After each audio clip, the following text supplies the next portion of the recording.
मंत्री सोनोवाल आता मंत्री आहेत आपले बंदरात, ते होते. त्यांच्याबरोबर मुंबई पोर्टचा साहेब आता चेअरमन नाहीये, हे तितरमाने जे आहेत ते डेप्युटी चेअरमन आहेत.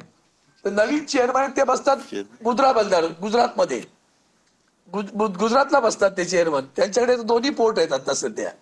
तेही तिथे आले.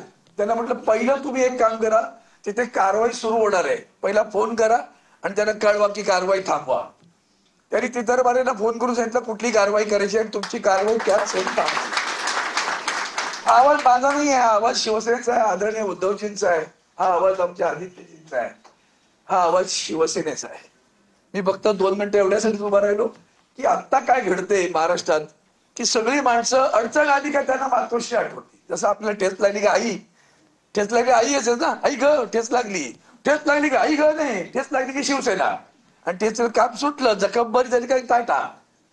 तर ते जे काय सुरू आहे ना त्यातनं बाहेर पडा. मला एवढंच पाहिजे, आम्हाला आम्ही तुम्हाला जीव द्यायला तयार होतो, सोडून ते काय घेऊन बसताय.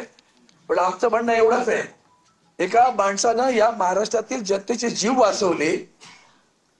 महाराष्ट्राचे मुख्यमंत्री आधी जेव्हा उद्धवजी ठाकरे होते तेव्हा कोविडचा जो काळ आला तेव्हा आठवण पहा, उभ्या देशामध्ये नद्यांमध्ये प्रेतं वाहत होती, अँब्युलन्स मध्ये प्रेतं पडत होती, महाराष्ट्रात मात्र माणसं जगवली जात होती. ते उद्धवजी ठाकरे सांगत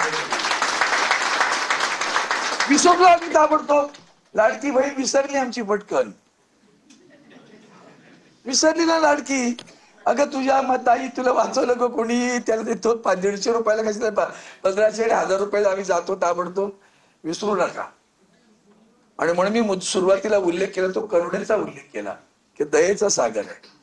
आणि त्यांना तुम्हीच आम्ही सगळ्यांनी जेव्हा साहेब चॅनलवर येत होते आणि सांगत लोकांशी संवाद साधत होते, हा म्हणता राज्यात किती अनेक राज्यांचे अनेक मुख्यमंत्री झाले, आपल्याही राज्यात खूप मुख्यमंत्री होऊन गेले, पण राज्याचा मुख्यमंत्री कुटुंब प्रमुख झाला त्याचं नाव आहे उद्धवजी बाळासाहेब ठाकरे. आणि म्हणून उद्धवजींबद्दलचा एक वेगळा आनंद आहे. पण त्या आदरासारखा आपण मराठी माणसांनी सावध राहावं. 2 बनिये आपलं राज्य विकायला निघालेत, त्या बनियांपासून सावध राहा. कळणार पण नाही आम्हाला कधी काढलं. सगळे उंच उंच टावर उभे राहत आहे, मराठी माणूस कुठे ते परत शोधावं लागेल. त्या याला भुलू नका आणि स्वतःचा हक्क सोडू नका. जे तुमच्या हक्काचं आहे ते मिळालंच पाहिजे. आणि म्हणून धारावीसारख्या प्रकल्पाचा जो उल्लेख तुम्ही केला, त्यासाठी कोण उभं राहतंय, हे तो उभे राहत आहेत ना, कोण उभं राहत आहेत, आदित्यजी आणि उद्धवजी उभे राहत आहेत. आपण सगळ्यांनी त्याची जाणीव ठेवावी, एवढी जाणीवतानं तुमच्याकडे अपेक्षा करतो. तुमचा प्रश्न संपलेला नाही याची जाणीव आहे आणि ती निश्चितपणे आम्ही तुमच्या पाठीशी उभे राहू एवढा शब्द थांबतो. जय हिंद, जय महाराष्ट्र.